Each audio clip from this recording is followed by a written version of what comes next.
تو ہم نبی صلی اللہ علیہ وسلم کے بارے میں عقیدہ رکھتے ہیں تمام پیغمبروں کے سردار، بلکہ بعد از خدا بزرگ توئی قصہ مختصر، اللہ کے بعد نبی ہی کا مقام ہے، قصہ مختصر۔ شاعر نے کیسی پیاری بات، شاعر نے کہا تم نبی کی شان بیان کرتے ہو، کہہ رہے میں مختصر بات کر کے گل ویلے دی تے پھل موسم دا قصہ ہی ختم کر دیتا ہوں۔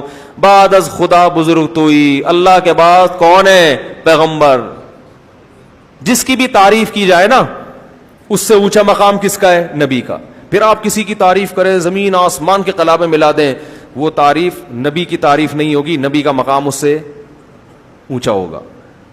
سب سے اونچے کون ہے؟ نبی۔ لیکن اختیارات نہیں ہیں، بگڑی نہیں بنا سکتے کسی کی، کسی کو اولاد نہیں دے سکتے، کسی کو روزی نہیں پہنچا سکتے، کسی کی بگڑی نہیں بنا سکتے، اور چاند کے دو ٹکڑے نہیں کر سکتے۔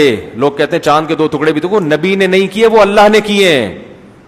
نبی کو حکم تھا اشارہ کر دیں میں ٹکڑے کر دوں گا، تبھی نبی سے مشرکین اور بھی معجزوں کا مطالبہ کرتے تھے، آپ یہ کریں آپ یہ کریں۔ نبی نے فرمایا کہ سبحان ربی هل كنت الا بشر رسولا، میں تو انسان ہوں بھائی، میں یہ نہیں کر سکتا کہ یوں اشارہ کروں نہریں جاری ہو جائیں، میرے میں اختیارات تھوڑی ہیں۔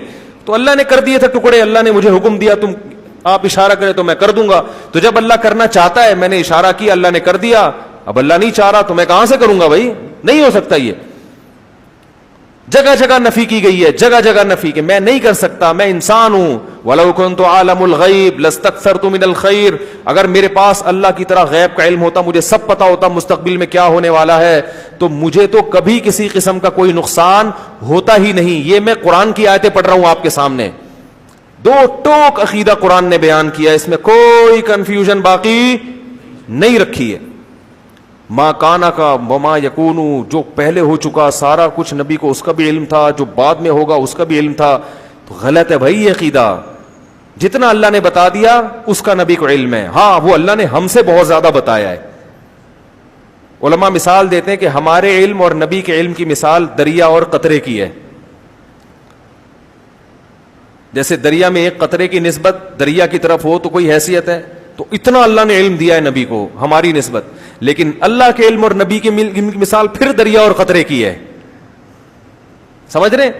کتنی جگہ قرآن میں آتا ہے یسألونک عن الساعہ، یہ لوگ آپ سے پوچھتے ہیں قیامت کب آئے گی، نبی کہہ دو علمھا عند ربی، مجھے نہیں پتا کب آئے گی، اللہ کو پتا ہے۔ سب باتوں کا آپ نے نہیں بتایا، بہت سی باتوں میں آپ نے کہا مجھے علم نہیں ہے۔ تو یہ عقیدہ کہ سب کچھ علم تھا، ساری چیزوں کا علم تھا، یہ شرک ہے، کفر ہے۔ یہ اللہ کی صفت علم ہے، نبی کو کیا کر رہے ہیں؟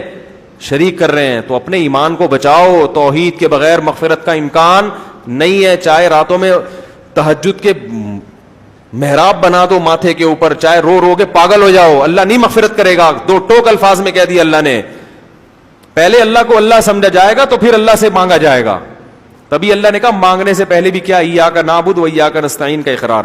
حدیث میں بخاری کی حدیث ہے، نبی صلی اللہ علیہ وسلم نے فرمایا کہ بندہ جب سورہ فاتحہ پڑھتا ہے تو کہتا ہے الحمدللہ رب العالمین، تو اللہ تعالیٰ بندوں سے کہتے ہیں حمیدنی عبدی، میرے بندے نے میری حمد و ثنا کی ہے، وہ سکھائی بھی اللہ نے۔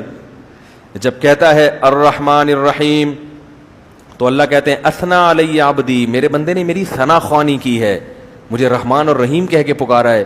پھر جب بندہ کہتا ہے مالک یوم الدین، روز جزا کا مالک ہے، تو اللہ کہتے ہیں مجدنی عبدی، میرے بندے نے میری بزرگی اور میری شان کو بیان کیا کہ میں مالک ہوں گا قیامت کے دن۔ پھر انسان کہتا ہے، جب مسلمان نماز میں کہتا ہے ایاک نعبد و ایاک نستعین، اے اللہ صرف تیری عبادت کریں گے، صرف تجھ سے مدد مانگیں گے، تو اللہ کہتے ہیں ھذا بینی و بین عبدی، یہ میرے اور بندے کے درمیان ایگریمنٹ ہو گیا ہے۔